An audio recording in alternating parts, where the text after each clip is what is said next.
I'm Guy, Hi, I'm Troy. and this is Geek Tank. We're not sure if Alex is showing up or not size podcast. Right? So, not being aware of whether Alex is going to show up or not, we've decided that our plans for having a discussion this week were going to be involving talking about musicals. But I'm a fan of musicals, so don't necessarily have a problem with it. But it seemed like Alex was the one that was like, Yeah. whenever we said it. So I'm curious what his thoughts are. Unfortunately, What's funny is a few days ago, I'm like, we had a plan, but I don't remember what that plan was. So I just went back and watched like the last 5 minutes of the last episode. right? And I was like, oh, Alex is talking about some conversation that happened at my party about Your party. my pretty party about musical episodes of stuff. And I think that conversation must not have had me in it because I don't remember it. But I do remember you were singing a song in karaoke from the Star Trek musical episode, which would make sense that you talked to Alex at some point about that, but I wasn't part of it, which is fine. It just means that there was the idea of talking about all the different various TV episodes of musicals.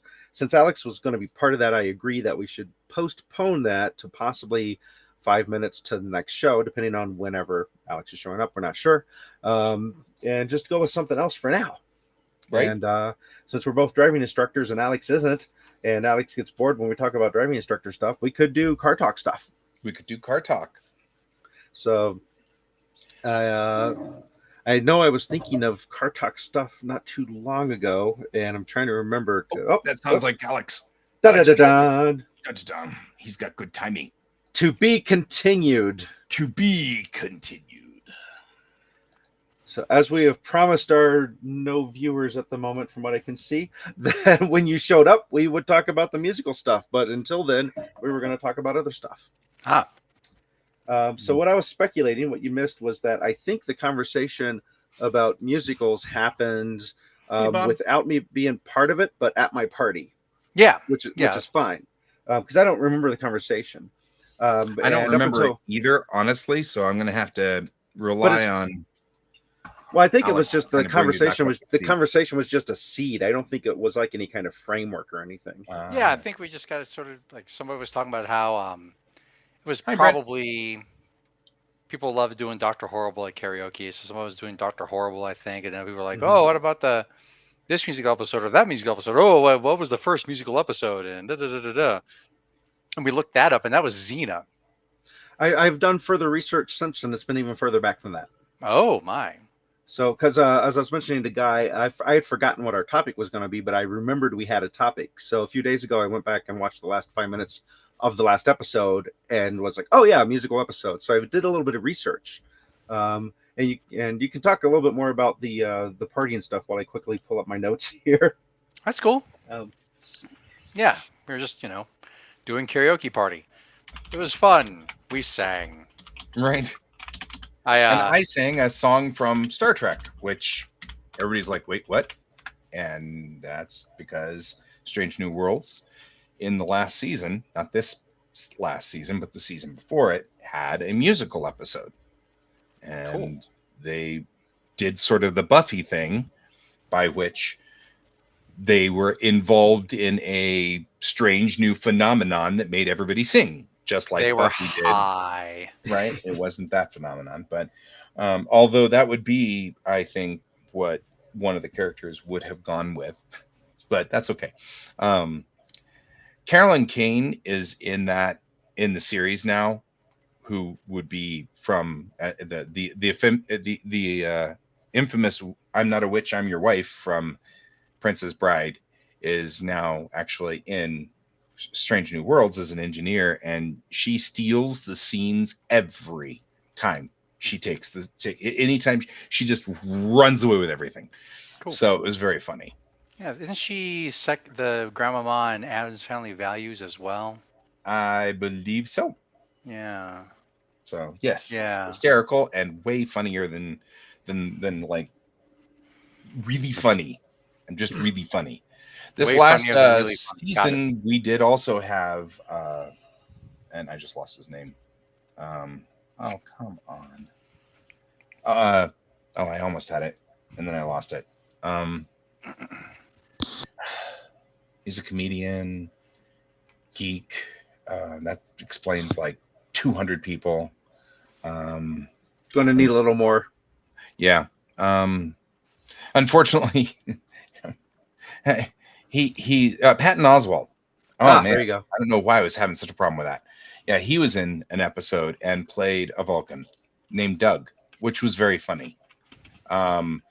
And just Ethan Peck and Patton Oswalt in one scene together was just so freaking funny.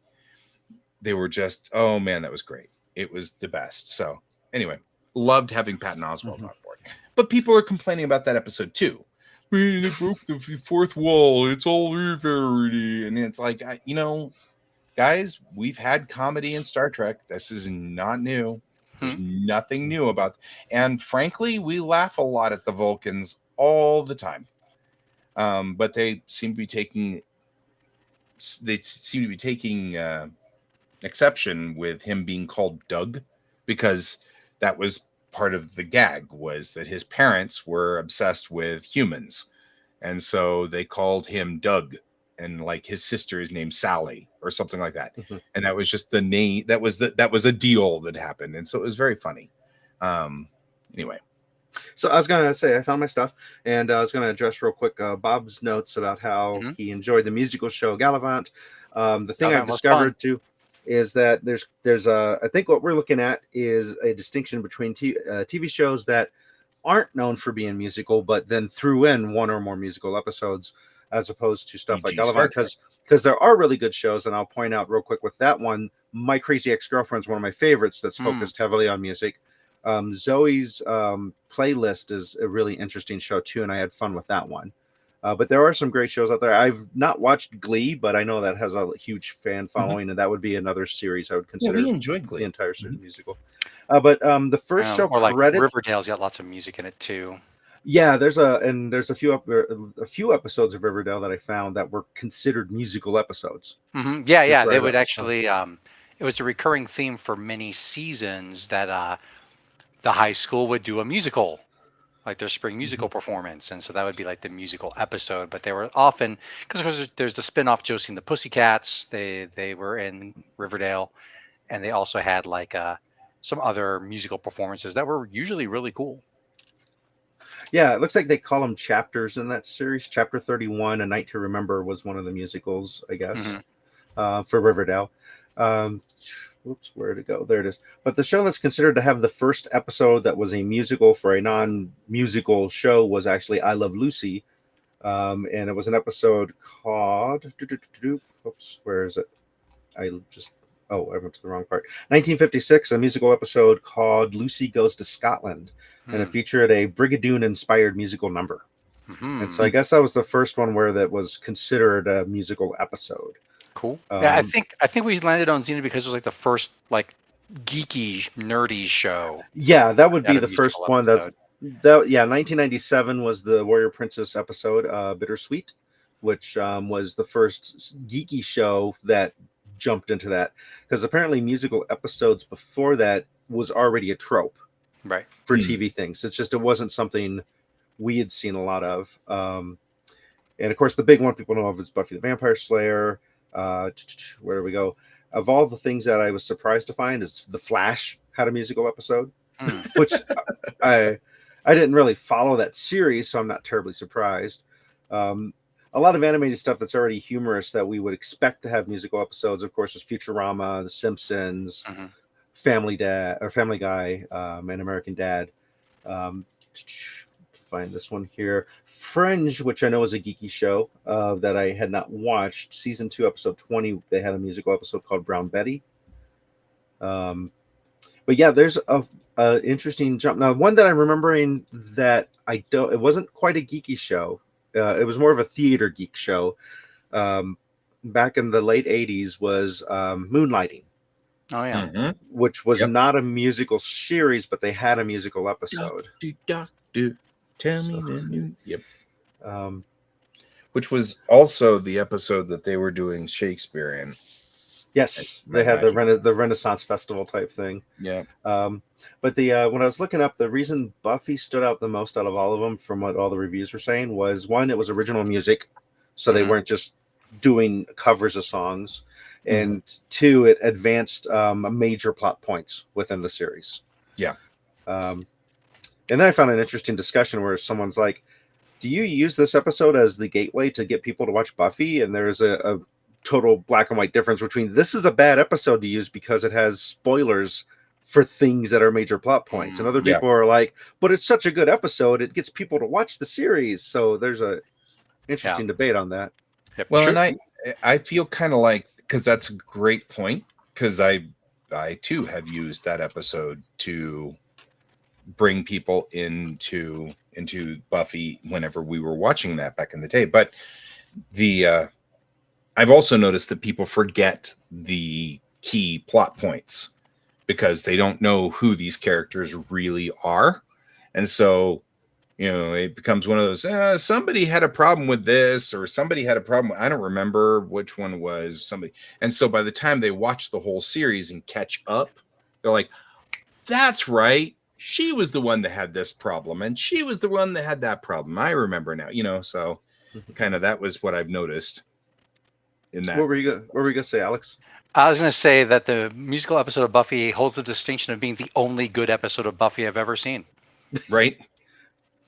Like, I just had, for people who don't know, I just had the worst luck watching Buffy.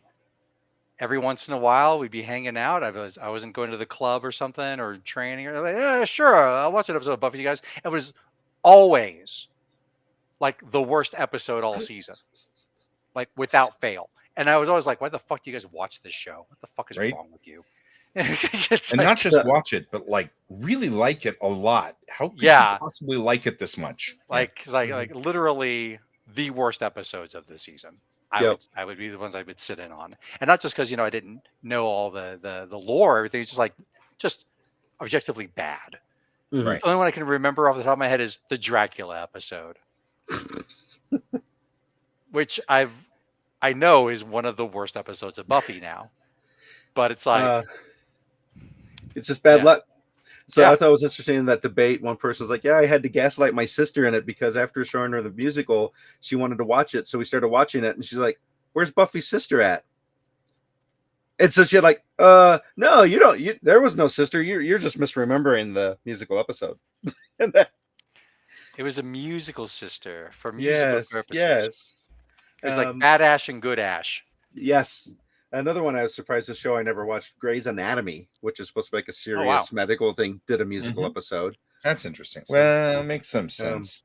Which I find funny because Scrubs, which is a comedy set in a hospital, did a musical as well. And that makes sense.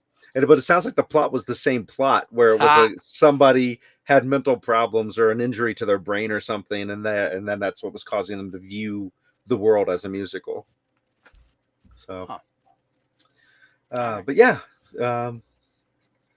scrolling back through here, I did find it was very difficult. I never found a definitive list of like, here's chronologically all the shows that did musicals. Wow. Usually you would find, here's my top 10 shows of musicals, and leave everything else out. So I had to dig kind of deep to find that. And I don't count stuff like this TV show Fame or the TV show Monkeys, because they're specifically designed around music. Yeah. So sort of like Glee. Yeah, sort of like Glee. Yep. But this is true. But I feel like, what was it? Before Star Trek did a musical, back when we were working on our fan Star Trek show, Windjammer, there was talk about doing a musical because it was, of course, inspired by Buffy and Dr. Horrible. It's like, we might need to do a musical episode. But of course, nothing ever came of that. Nothing good ever comes from these things. No. Yep. Bob saying Scrubs is the only one that he's seen. The only musical. Was the only episode of Scrubs that you've seen was the musical one, or the only musical?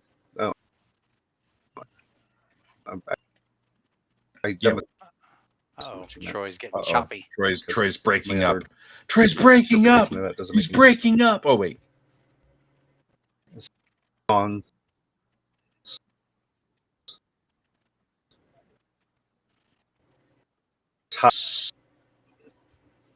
Maybe somebody's microwaving. Yeah, your stuff is choppy as hell. I should do the guy. I should do the guy thing. Yeah. I'm frozen and broken. But it's actually even worse than that because it's obviously buffering, and so you're like, and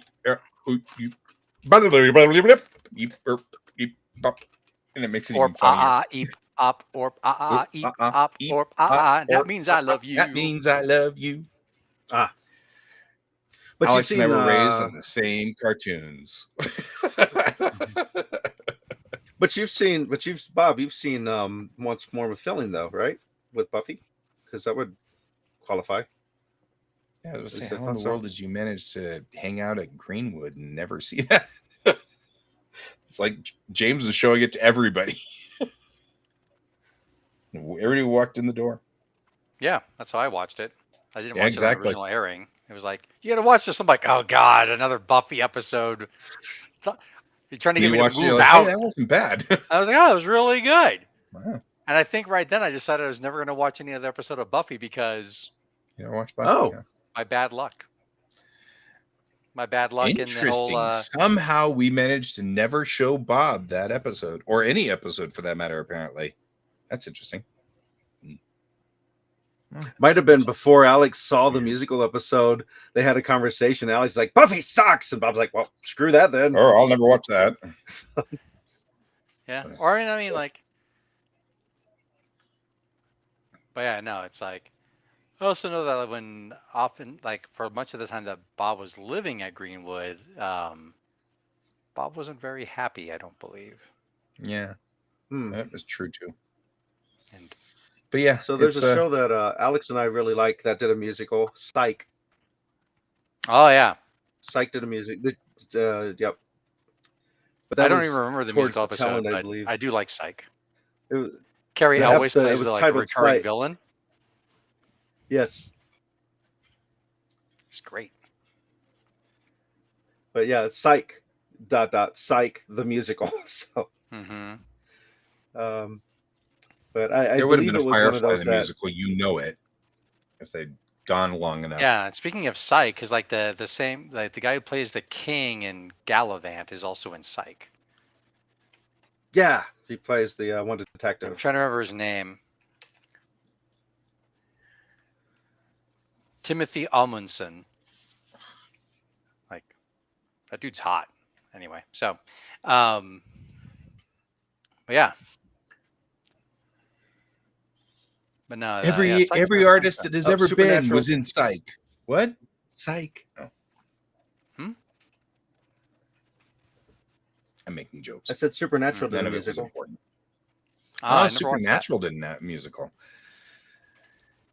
I hear that show shat the bed in the last few seasons, but I don't know. I've never seen it. I feel like a lot of them do.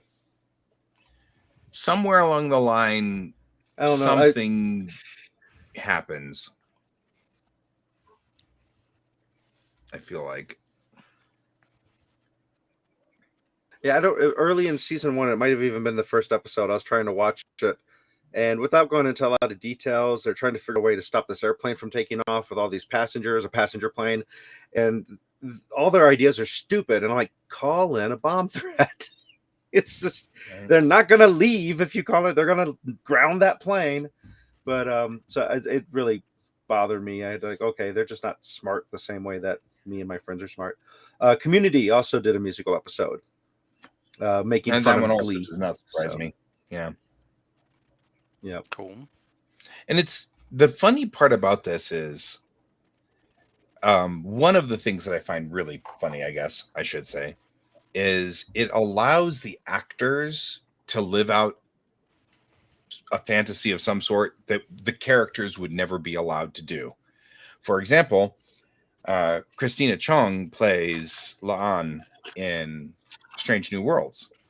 And in episode 2, there's this thing that happens. Right off the bat, where Uhura says, oh, I think I know what this is. I need to sing, and I'm going to sing these notes, and I need somebody to back me up. And the camera pans to La'an, and La'an goes, "Don't ask me. I break things when I try to sing." And so it ends up being Spock having to sing it, which is part of the scene.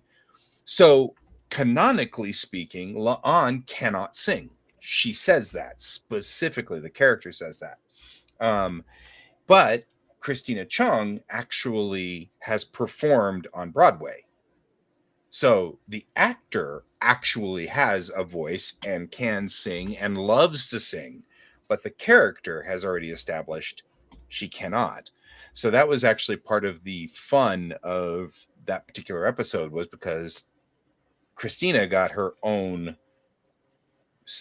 scene, her own song, a solo, which is funny because La'an can't sing. So I like that part too. But then you have the opposite version, which, you know, is the actor that plays Mbenga can't sing. So they had to minimize, and neither can actually Buffy's character, or Buffy's actress, cannot sing either. Apparently she had to be coached through all of it, but she never learned to sing. So, but Anthony Head, who plays Giles, is Murray Head's brother, cousin, something, but that's a singing family. So Murray Head was in Chess, and so he was the main character and main actor in Chess. So obviously he sings Bangkok, that you hear on all the versions of Bangkok you ever hear from the 80s. That's Murray Head, who's Anthony Head's brother or cousin or something, whatever. But they're a family, and so Giles getting to sing was actually another one of those fun things too, because Giles says he can't sing, but Anthony Head can. So I find that funny. Cool. Or interesting, I guess. So one thing that I think was obvious to people that watched Buffy is that Allison Hannigan, the actress that plays Willow, isn't confident at all with singing, so she barely has any lines at all on that. They couldn't get away with why is it I can't think of Buffy's actress's name? Sarah Michelle Gellar. Sarah Michelle Gellar. Sorry. Thank you. Sarah Michelle Gellar. Yeah, they couldn't get away with her not singing, but they got away with Allison Hannigan not singing. That was very funny. Mm-hmm. And then I believe you've heard the news that they're doing, it's not so much a reboot, but a sort of continuation of Buffy. Yeah, I've heard that. That's cool. So that makes sense to some degree. I mean, the Slayer is the Slayer, and that, you know, it's canonically handed from character to character to character, and has always been, you know, a woman chosen to be the Slayer. So that canonically fits. And I heard that Sarah Michelle Gellar is on board with it, so that's cool. I'm guessing that she comes in to do some training and then probably dies. Yeah, probably dies because you have to pass the Slayer on by the death of the previous Slayer. So she probably gets to die dramatically and stay dead. Did they ever address the plot hole of having two Slayers alive? Yes, there was a reason for that. I don't remember what it was, but there was a reason. But does that mean now there's two Slayers alive? Because wasn't it okay? Having not watched any episodes, but isn't it because she was brought back to life? Yes. Sarah Michelle Gellar, the Slayer, came back to life, and so then there were two Slayers. Yes. But I don't remember, did they ever kill one of the second Slayers and so dropped it back down to one? Or is it now when one of the two die, there'll be another one, meaning there's always going to be No, the other one died. Spoilers. Okay, I couldn't remember. But they never, you know, they could retcon it and say, well, there was another Slayer that triggered when that one died. So they could be true. And in fact, they're gonna have to. But that was part of the arc, though, I believe. I'm gonna have to say, I'm gonna have to quantify this with an asterisk by saying the last time I watched all of Buffy was 90s/2000/2001, whenever it was that it was running. So I'm pulling all of this from 25-year-old memory, but I believe that when she was resurrected, that she wasn't the real Slayer. Like that was part of the plot. And the other Slayer that came on board then ended up having to do they ended up killing that Slayer at some point, which then involved this plot of not having a Slayer because Buffy was resurrected. You know, it was like this like but all of it was done in story. So there was never a hole in the plot. It was all done in story. It's just it was complicated. Convoluted, which is why I can't remember it. I remember that one of the solutions was to turn everybody into a Slayer, which was wild.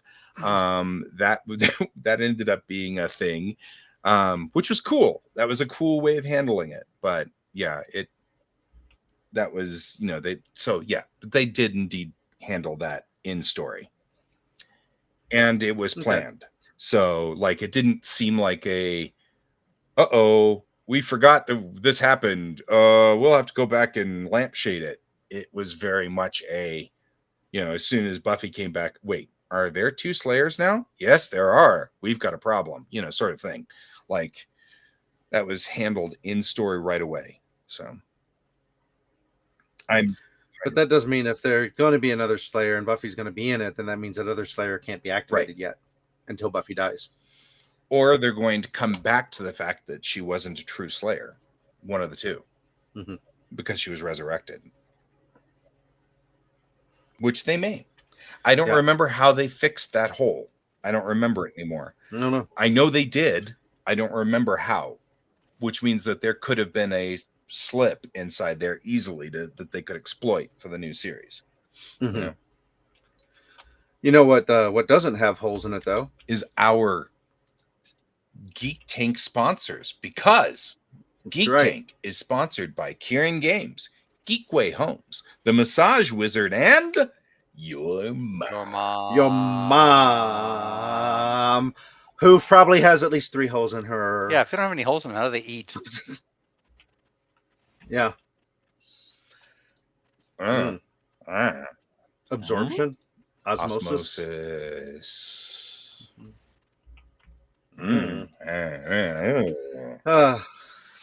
Cool.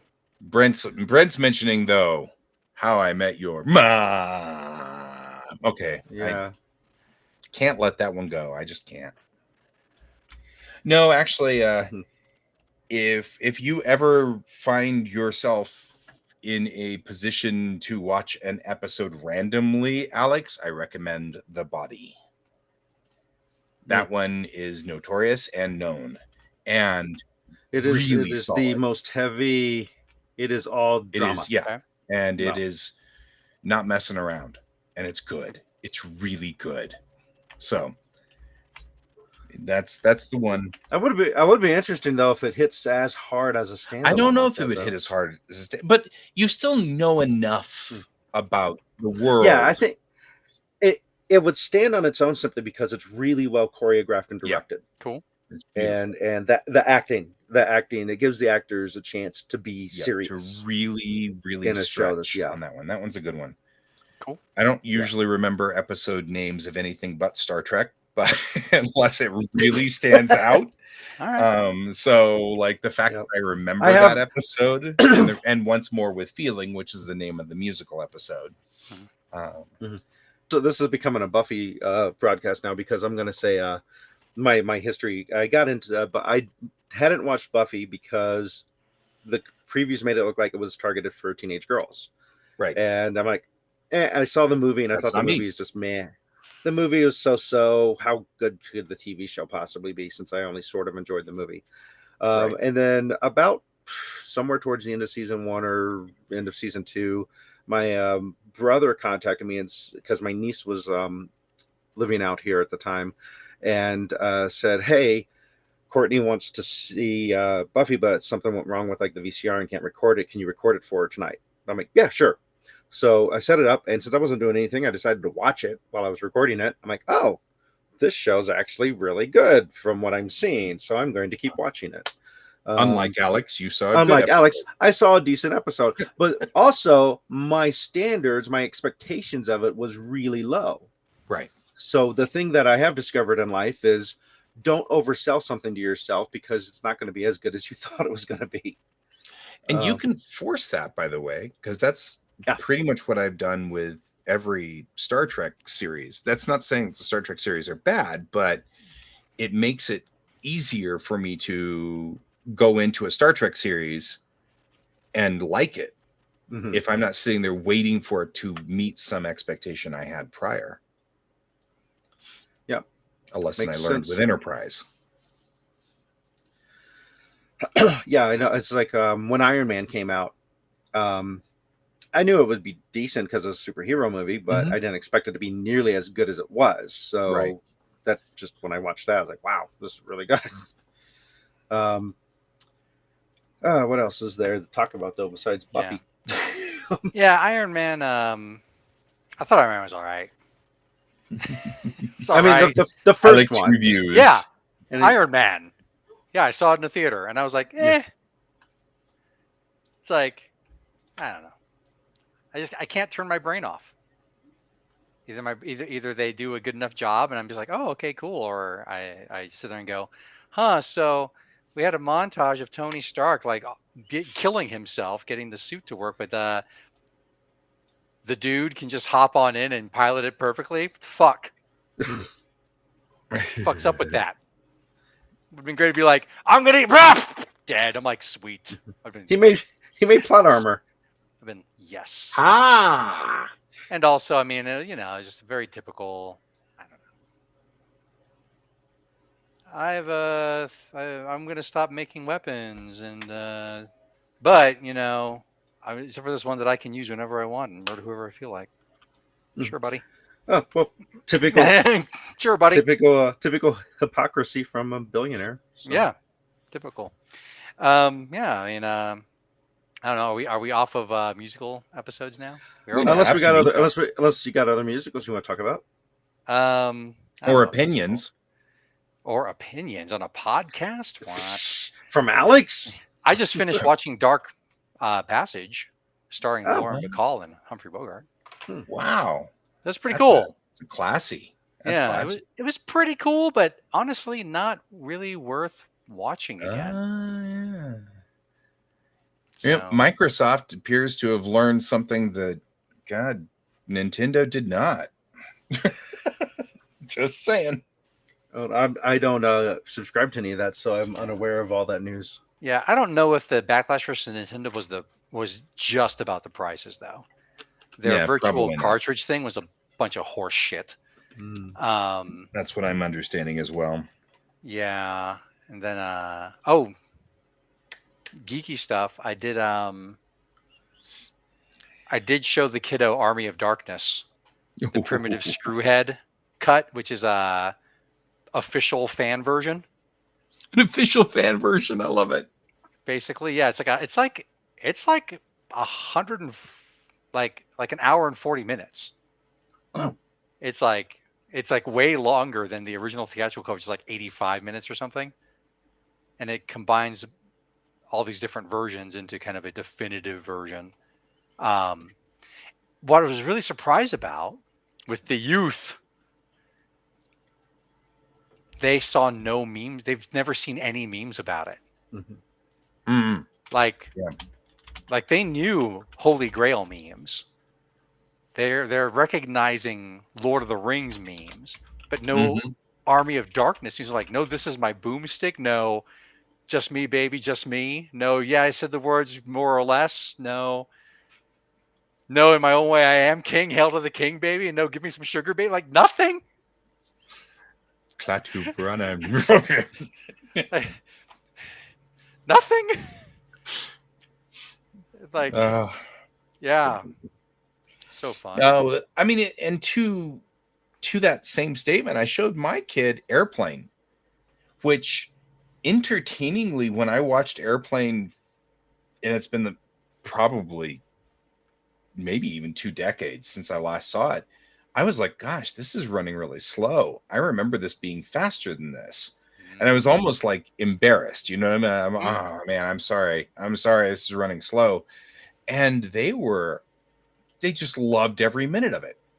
And I find that very interesting. Like, speaking of showing your worlds to your kids, Yeah. their favorite Star Trek movie is Star Trek 1, which is known for being really slow. I would also, if I haven't mentioned it before on the show, like I didn't like one mostly because it seemed like an extended episode. Like they did an episode on that same thing. Right. And Crashed I the was like, page. that's funny. Damn. That is funny. Maybe, hey, everybody out there, do the same thing to Adobe, please. I was so over Adobe. But I can't not use Adobe. I use Adobe for everything. I still use Adobe, and I'm working in science. Yeah. It's just so aggravating. I gotta say, I'm kind of glad to see that, some of the gaming community actually like flex that purchasing power. Right. Because there's so many times they're like, oh, this game's coming out, but something. The company's an a-hole. They fired all the workers. I can't believe they dumbed down the sequel from the previous one, or like that was the whole thing on Diablo 3. It's brighter, and it's sort of like, and I'm not gonna buy it, and then they still like, oh, record sales, right? That aggravates me too. Yeah, it's like, come on, guys. Like, I actually didn't buy Diablo 3 for PC because they made you go onto the servers, because my partner and we'd played through Diablo 2 like a million times on landing it up. And it's like, I'm not going to go onto their server, just get killed when their server takes a hit. Fuck that.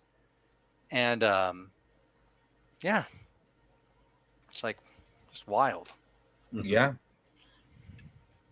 But yeah, that's another one of those kind of interesting things, and that is when you hit a certain saturation point in a market, it doesn't matter. Coca-Cola could literally like be, whatever, sending children to UFOs, or whatever, and they would still be fine. Their numbers. In fact, Coke has had a couple of scandals over and it didn't even affect them, didn't even slow them down, and it's because their market saturation is so deep. And it's the same thing with Adobe. Now, Xbox, I don't think they've got as much control over the gaming market, so it's a bigger hit for them to get the smaller group of people who will protest and cancel. But I've been seeing people I've seen them cancel Netflix. I've seen them cancel, whatever. And it doesn't seem to slow the other companies down. So I'm just reinforcing what you're saying, Alex, which is I concur. I'm glad to finally see that actually take a hit on somebody. Yeah, when it comes to the video games and what you're really looking at, I believe, or one of the aspects we're looking at, is the whole exclusivity. Mm-hmm. What exclusive in-house titles does going with Nintendo versus going with PlayStation versus going with Xbox give you? Right. Another part of purchasing power, and I don't know the numbers on this, but anecdotally, a ton of people were canceling their Disney Plus and saying it's because you preemptively pulled Jimmy Kimmel and you shouldn't do that, assholes. Right. And of course, right now Jimmy Kimmel's back, and so as Bob says, maybe they all learn from Disney. Yeah. It's like diversity of tactics. Yeah. And when you're a consumer, that is one of the levers that you have. Collectively speaking. Oh my gosh, collectively. Collectivism? What? Oh my God. Oh my God. Oh, keep going. No. So I'm changing subjects. Oh, okay. So yeah, no, so it's interesting that but you also see this other times in other tech things. I remember a decade ago, Tesla rolled out some kind of update for free that like the day before they were charging like a couple $1,000 for. Mm-hmm. Yeah, I remember but of course, that.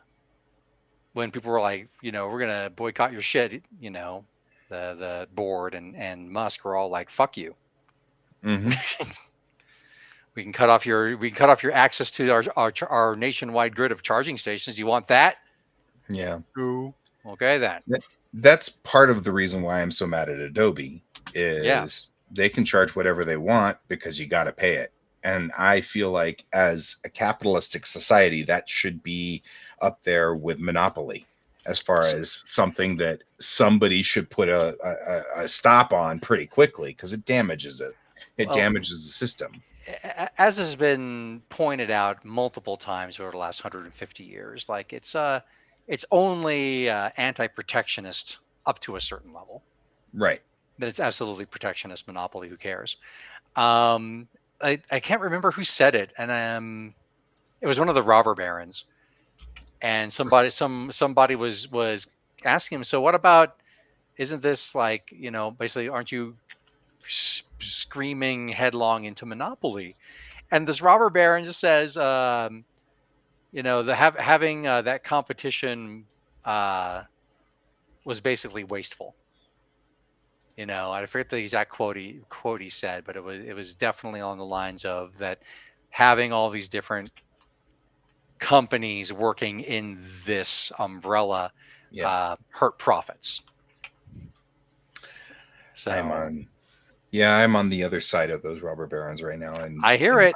I mean, of course we are. But as in I've been reading a lot more about what the robber barons were doing to the Chinese specifically. Oh yeah. I've been taking Asian American studies right now, so I'm getting a heaping helping of that world. That's not as much fun at all. I mean, it's like everything I have learned in college. You know it, but then you read about it, and you're like, oh. Yeah, then and it's like worse than you thought. Fall from your eyes. Yeah. Yeah. So I did want to. Speaking I'm guessing of this, Adobe is sorry. Yeah. I'm guessing Adobe is just they're the industry standard, is what I'm guessing is how they get that's their what it is. Incredible, as you say, market share. Yeah. Okay. And the biggest problem that I have is I got so they usually cost $60 a month, and they've been charging $60 a month. And then I got smart and said, oh, hey, I'm a student. And they've got a student discount, which is $25 a month or $20 a month. And then about 2 months ago, they sent out an email saying, hey, we added all this AI stuff to Adobe, so we're going to raise the student pricing to $40 a month. And I'm like, thanks, because I don't want the AI stuff to begin with. And the AI stuff's the reason I got pushed out of being an artist, and you're going to raise my student pricing back to almost what I was paying before I was a student to give me something that I don't want. And their whole thing was, it's like, whatever. Pay up, jump. Yeah, pay up. You need it. You got it. And I'm like, that's just, I think the thing that made me mad was because of AI. If they had added something that was actually something I could use, I could at least justify it in my head. You know what I mean? Like, okay, but I'm using this, super awesome, blah, blah, blah. And, going, no, it's because we're using AI. Thanks. And now every one of the Adobe products is like, would you like me to paint your picture for you? That's so weird, because you would think that, you would think that anybody who's already shelling out for full Adobe doesn't want to use AI because they can just use AI without having Adobe. I would have thought so too, but you can't really vote with your dollar on that one. So It's hard. You can. Yeah. I keep saying that, but you can. It's just that it's a pain in the ass. Right. Convenience is a thing. Yeah. Learning curve is and I don't have the time. Usually I just don't have the time to fight with GIMP, right? Yeah. Which is what Bob's talking about. Which is why not use GIMP? And it's because it's not just GIMP. It's Bridge and it's Premiere and it's Lightroom and Adobe Audition. Like, there's a number of programs that I'm using that all talk to one another, and that's the big reason why it's important. Right. They all communicate back and forth. I could get individual versions of all of this, but then it would just be... And of course, the truth is that GIMP has worked really hard to do all the same things as Photoshop, but be legally distinct, which means that every button is in a different place, and all of the functions are in a different location. And I am really quick with Photoshop. And so... switching to GIMP means I'm going to have to spend 6 months being super frustrated because I can't figure out where this tool is or where that thing is. But and every time I do this, I'm like, I'm just going to do this. I'm just going to go get GIMP and I'm going to do this. And then I don't have time for that. I don't know. I don't know. It makes me aggravated. I was going to bring up one more thing though. Sorry. Yeah. That EA is being sold, EA Games, to a company in Saudi Arabia. And there is a lot of concern in the Sims community because there are a few mods for Sims that are very much not safe for work, that are very popular and used by a lot of people. And even I use the vanilla version, but I use it because it allows different functions to be working. So, like I can get better skins and things like that. But moreover, it always bothers me with a stupid mosaic. That thing's just irritating to me. So, that's all I really got it for, was to drop the dumb mosaic because it's dumb and I don't care. But it's one of those things they're worried about. If it goes to Saudi Arabia, will they impose a lockdown on the mods that are not safe for work? Right. Like, would they patch out the ability to do it? Yeah, right. Thanks, Bob. Exactly. It's a holding company, but a large investor of the company is Saudi. And so the question really is there. So that brings me to another interesting thought process, and that is, what do you do whenever games start crossing over borders and start mixing up cultural problems? I mean, cultural norms. We saw Japan's games got a lot tamer crossing over into the United States, because prior to the late 1990s, there was some really wild games out there that were very, very not safe for work. And so I always kind of think about that. Like, what would happen if you ended up with a large investor from Saudi saying, you know what, I'll pay money, but only if you sterilize the Sims, and all the women have to wear burqa or whatever.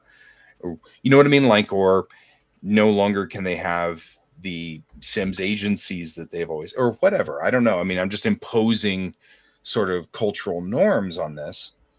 Has there been any precedent of a game company being bought by another country with those type of restrictions and then them changing the rules to fit their restrictions? That was exactly what I was kind of talking about Japanese games, because to some degree, yes. I mean, like, Japanese games, when they came over here, would be sterilized more. Now, was it sterilized because of ratings? It was sterilized because you'd have games. I mean, this is the same problem we had with, say, Ranma, which was that Ranma constantly forgets to wear her shirt when she's in female mode. And in the original cartoon, not the new version, she actually has nipples. In the new version, she doesn't even have nipples anymore.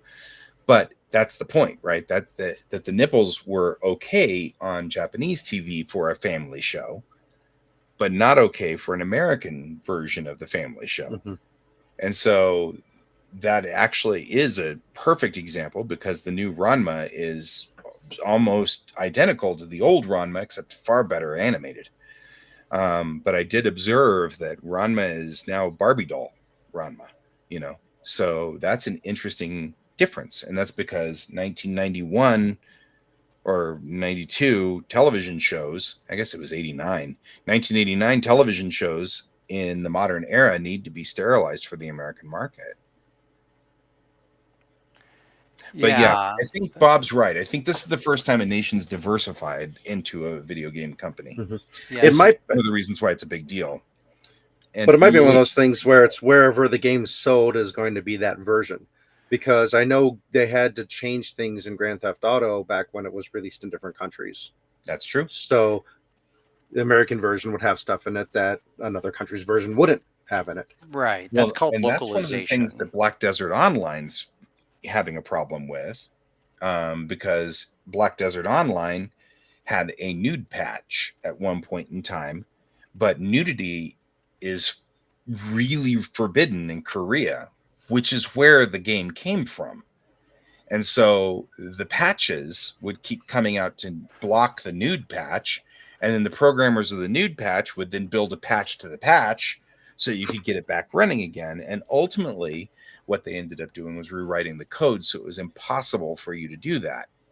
And they blocked it, which that's just an interesting point. But it's because it was a Korean-owned company and the programming can't have that. Which I think is, by the way, funny. If you ever look at Black Desert Online, the women are extremely sexualized. And I think it's funny that they will sexualize them, but if you show a nipple, that's it. We're done. It's yeah. Yeah. But like the different versions, you're talking about localization. That's not only just translation, but it's also like when Castlevania came over to the States, they took out the crosses. Right. And that was because they're trying to make it more marketable or more appealing to the target market. And then when we're talking about, can you patch it for what you want it to be? That really becomes on like, how much of this do you actually own? Right. And that's the point that I think I was getting to is BDO, they just kept moving more and more of the programming onto the server. Yeah. Until finally they had complete control over it. And the local pieces were no longer local. Yeah. And that's the concern we're having with Sims is I've got a ton of mods, like for different hair, for different skin tones, for different all kinds of stuff.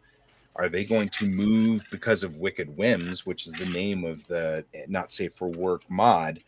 Are they going to move everything up to the server to get rid of Wicked Whims? And if so, that's going to break all of the mods that I have, even though I don't use Wicked Whims. That's going to destroy all of my mods because if you move the mods up to or if you move the programming up to the server, you can impose quite a bit. Mm-hmm.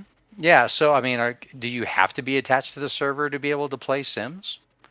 Not now. If so, can you patch? Can you, basically have a jailbreak patch where you don't need to be? Right. I mean, at the moment, Sims can still be played locally with the network down. But each patch makes a little bit more of it phone home. And that's one of the things that, BDO runs, Black Desert Online runs almost exclusively on server. Yeah. Well, this is just us having to, do what we used to do. Right. In the 90s and to Bob's and point, the early aughts. And yeah. Bob's point is, it's of the opinion that EA is printing money. So why change it? I mean, that depends on whether we think that EA is being bought by a holding company because they're going to have a bunch of debt thrown onto them and then crash it, which might be a thing. That's a common thing. As a holding company will buy a company, throw all their debt on it, and then crash the company out, and then declare bankruptcy and trash it. So that's the next worry as well. Yeah. And I mean, it's a thing. So one of the things that they have been talking about for a long time with Sims, and one of the reasons why Sims 5 has never come out, is that they've been trying to get an online version where you have Sims in a community. Where all of your Sims are in a community, and Alex has 2 Sims, I've got 2 Sims, and Troy's got 2 Sims, and they're all in the same city talking to each other. And that's been a hard move for them to do, because it doesn't fit well with the gameplay. But if you move the next Sims version to an online version where everybody's online all the time, then yeah, you could control all of that. Right. I mean, it's just code, so you can't play the newest one, but you can play an older one. Older versions, especially if you patch it up. Yeah. And just news. Sort of like my back in the day, my modded Xbox. Right. Don't ever try to log into Xbox Live. Right. No problem. Or like when Diablo 2, after Diablo 2, even before Diablo 3 came out, Blizzard, I think it was even before it was Activision Blizzard. Blizzard wound up patching Diablo 2 so you would not have to go through their servers anymore. Right. I remember when that happened. Yeah. Yeah. That was BattleNet. Mm-hmm. That was brutal. Yeah. We had like a backdoor patch so that we could still work together on the local LAN. I remember that. Mm-hmm. Mm-hmm. Yeah. And there are times where I sit there and go, I kind of miss the days of Greenwood, even though it was all of us having to bring our machines in and spend 3 hours trying to get the network to talk to each other. It was only 3 hours on Friday night. We had all weekend. That's true. Mm-hmm. It was definitely. And then we played straight through to Sunday. Yeah. Sleeping was for the weak. Sleep was for the weak. Yeah. Good times. It was good times. That was a thing. That's another one of those moments. I was talking to a friend who, I was at school today, so most of my friends are in their 20s right now in school because that's where you are when you're in an undergrad at a college.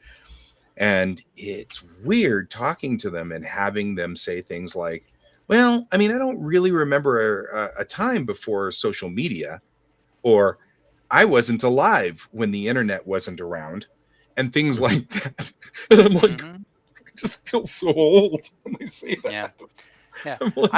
Like, I wasn't alive when 9/11 happened, and all I've been doing is living in this post-war on terror world. Right.